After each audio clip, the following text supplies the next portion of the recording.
Now, back here at home, the Department of Justice released footage yesterday of a retired Special Forces officer hitting a police officer in the eye with a flagpole, then lobbing it at the officer during the January 6th Capitol attack.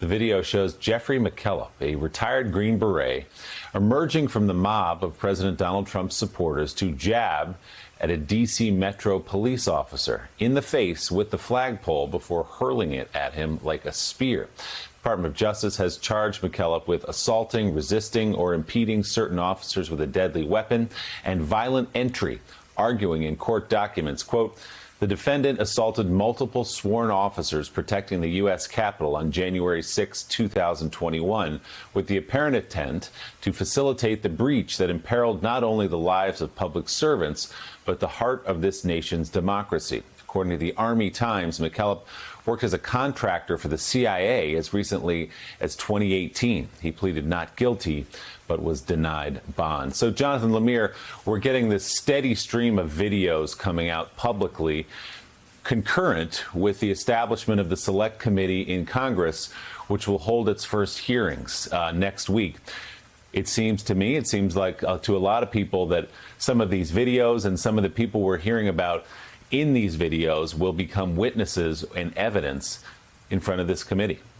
Willie, I think that's right. And first, we should just note the preponderance of seemingly ex-Army, ex-police, ex-law enforcement officers who were part of this mob that stormed the Capitol that day, which certainly has worried authorities and led to real questions about, exactly how those bodies should continue going forward after something like this. But in terms of the Select Committee next week, you're right. I think we'll see some of them as witnesses.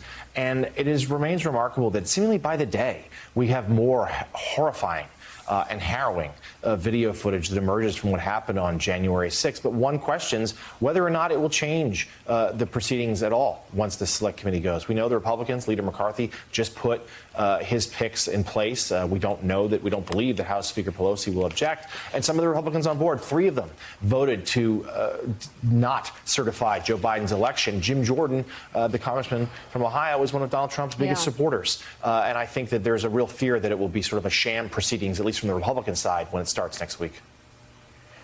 Between this, Jonathan Lemire and Willie, and the COVID, the Delta variant, we're seeing, several lines of lies, all pointing to one cause, and that would fall under the umbrella of Trump conspiracy theorists that have really, really promulgated situations like this, in both cases deadly. And the question to our leaders in Washington is, what side of this do you want to be on?